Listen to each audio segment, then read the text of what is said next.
Happy Friday, everyone. We are back with another episode of our Friday 15 and to open up March. So what is the Friday 15, you ask? Well, every Friday at 12 p.m. Central Time, we go ahead, we take 15, sometimes 20 minutes to answer your questions about the travel industry that you've submitted on our website. If you do have questions that you would like to submit, or if you want to watch some past episodes, you can go to hostagencyreviews.com/Friday15. We also happen to bring on many special guests, so it's a really fun way for us to end the week. I am very excited to introduce a new co-host and guest this week. We have Ross, the head of training and development from Fora Travel. Hi, Ross. How you doing? Hi, Shayna. I'm well. Thank you for having me. Oh, thank you for being here. We love having new guests, so this is going to be fun and not nerve-wracking at all, right? It would be good. Not at all. Yeah. So if you're ready, you want to jump into the first question? Absolutely. Let's do it. All right. So this is from Melissa. She says, I am working on creating more automated processes and was wondering if there's a general checklist of things that an agent should do before each trip. I feel like I'm forgetting something and just want to be able to check things off, say virtually, like gather personal info, make an airline booking, make a hotel or resort booking, etc.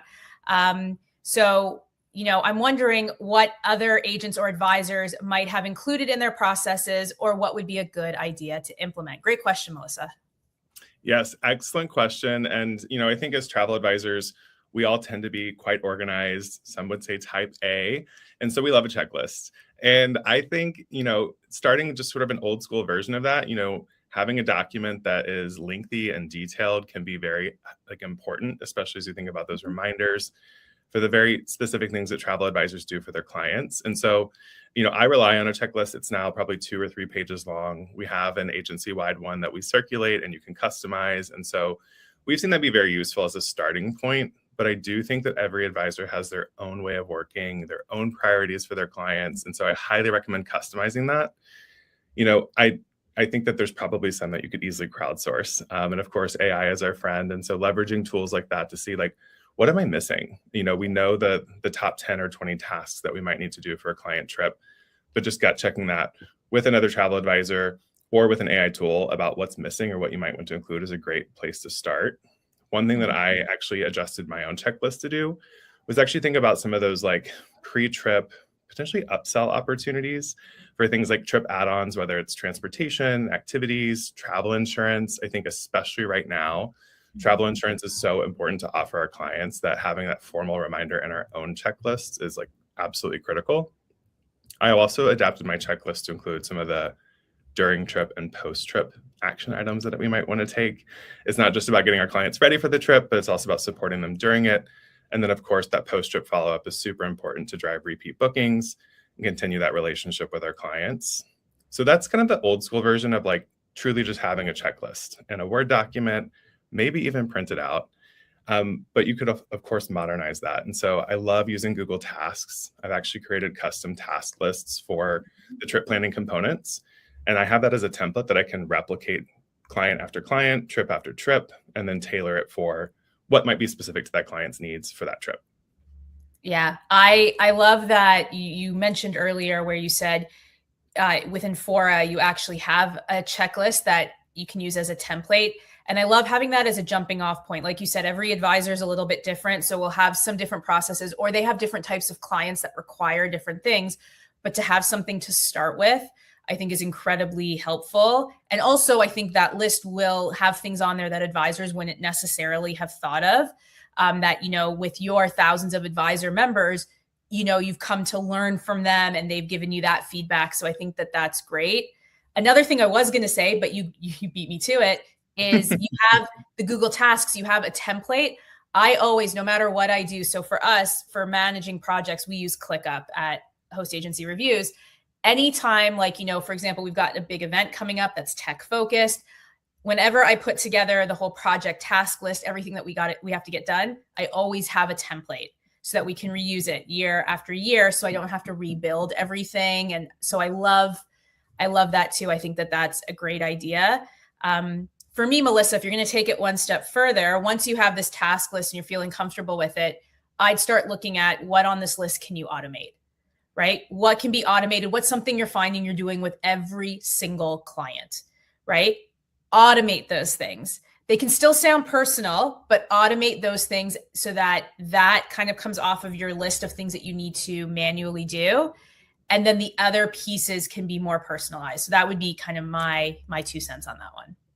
But I yeah. absolutely agree with that. I think this like confluence of automation, also templatizing as much as you possibly can, is very much connected to automation. So one of the things that I'll do is actually send a lot of my pre-departure or my welcome home emails so that I'm actually not even thinking about it once things are really underway. Once that trip planning component is done, confirmations are set, like a lot of the other communication can be automated or at least schedule sent.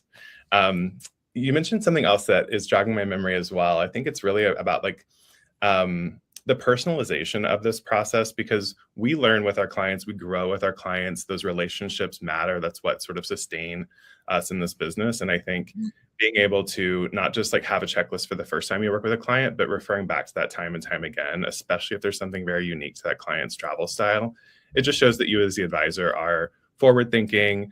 You are taking the time to review what really matters to the client, and just embedding that time and time again is a recommendation I would have too. Yeah, I love that. Wonderful. All right, you ready for the second question? Absolutely. Here we go. Okay, so this is from Jamie. So Jamie says, I've had a hard time summing up my niche in one word as I'm newer to the industry. My goal is to provide travel to the curious mind that is leisure, but can also include giving back to the community, land, culture through volunteering, shopping local markets, or through participating in educational experiences. It seems the appropriate name for this niche would be eco travel or responsible travel. Granted, it's difficult to be 100% environmentally friendly since some travel is unavoidable. But if you have any suggestions regarding the name or suggestions of suppliers that specialize work with this type of niche, I'd greatly appreciate it. Thank you for this incredible podcast. Oh, stop it, Jamie, but say more things like that. Yeah, I mean, I think this is an incredibly important question because it actually tackles a couple of things. One, just this idea of eco-conscious travel, regenerative travel, knowing that we will have a carbon footprint when we travel, whether it's plane or car, but what can we do as advisors and for our clients to actually support local ecosystems, local business, and actually give back in meaningful ways in that regard? I think that's part of the question, which it sounds like, Jamie actually has quite a good handle on.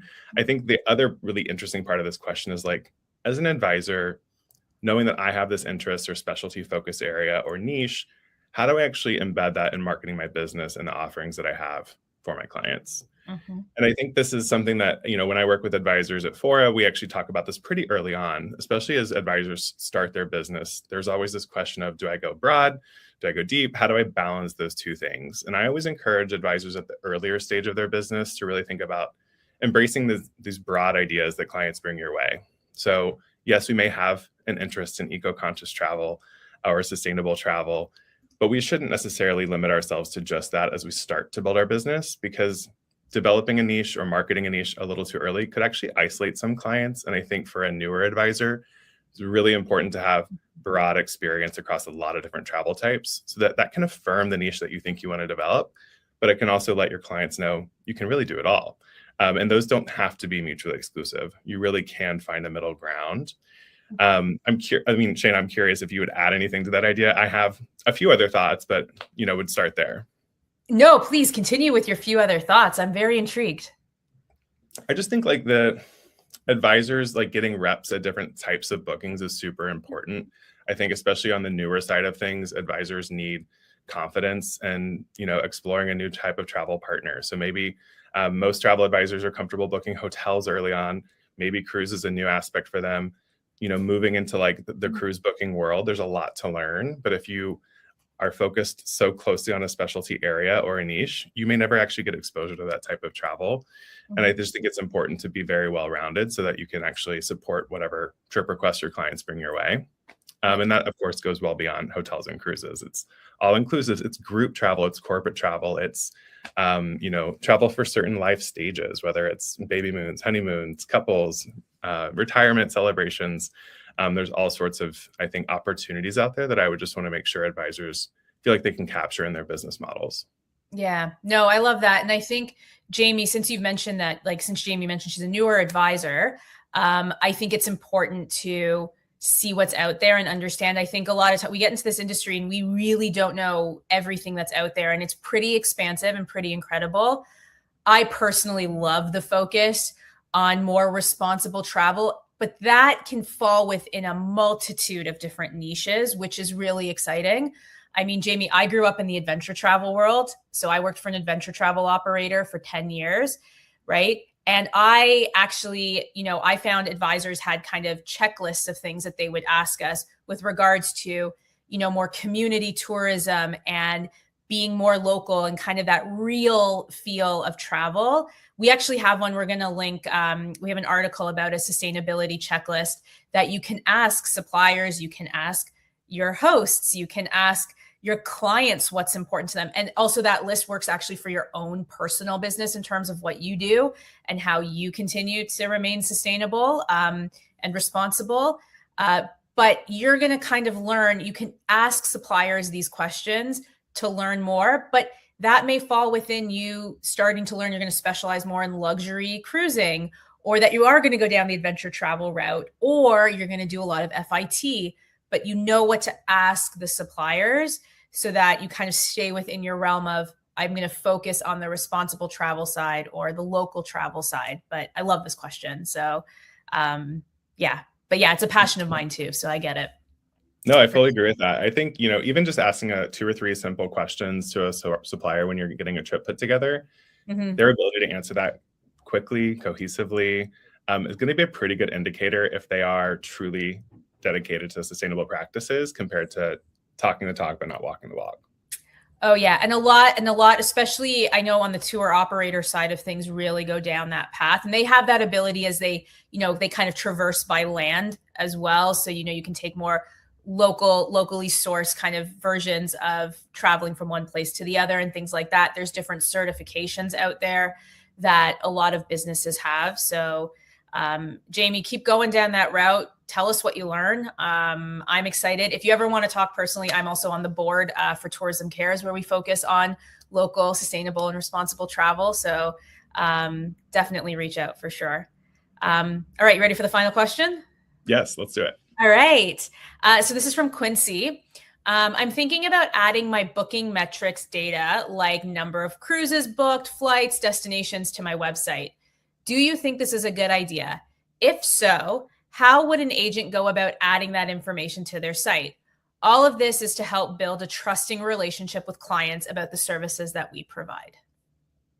Yeah, I think it's great instincts, actually. I think like being somewhat transparent and public with the bookings data that you have can build real credibility with clients, especially those who may be new to working with you for the first time.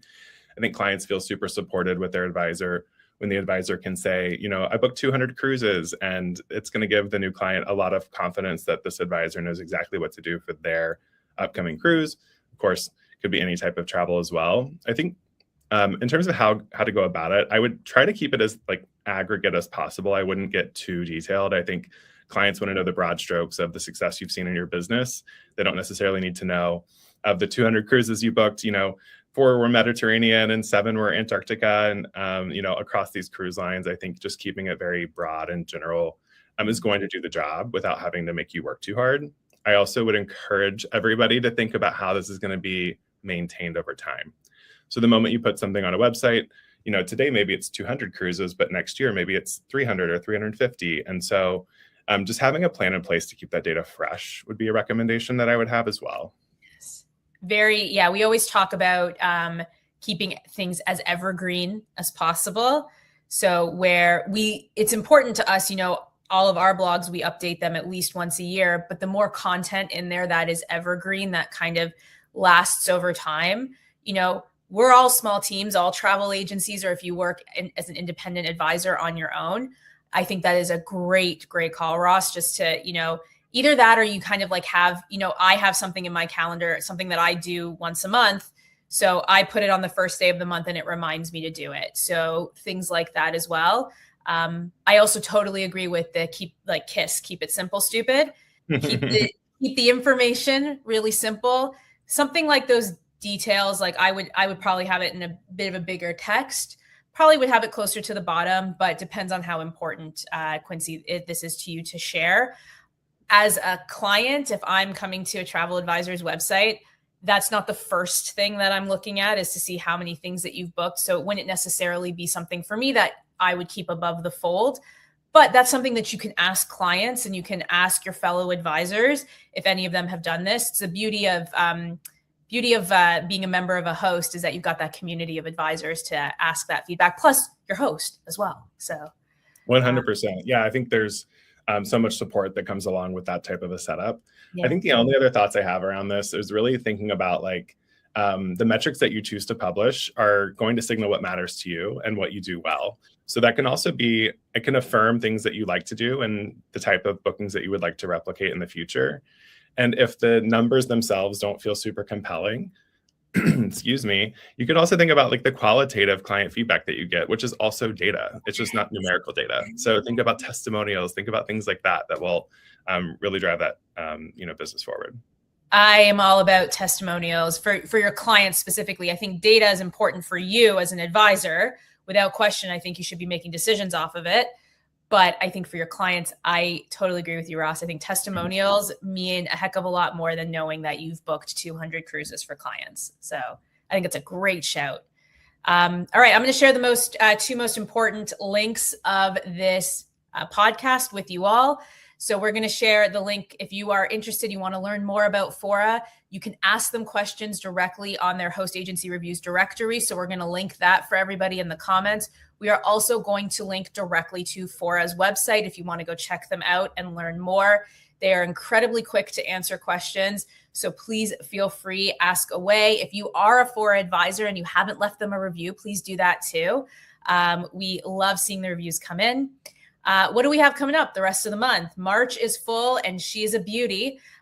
So on March 13th, we've got Dugan's Travels is coming back to join us. March 20th, we have Just Adventures. And to round out the month on March 27th, we will have Turn here. So if you have any questions about travel tech, please submit them to hostagencyreviews.com/Friday15. Don't forget, you can listen to past episodes here. Ross, it was an absolute pleasure. Thank you so much for joining us. Please thank the entire Fora team, and can't wait to have you back. No, thank you. It was so fun. Appreciate it. Thank you. Bye, everyone. Have a great weekend.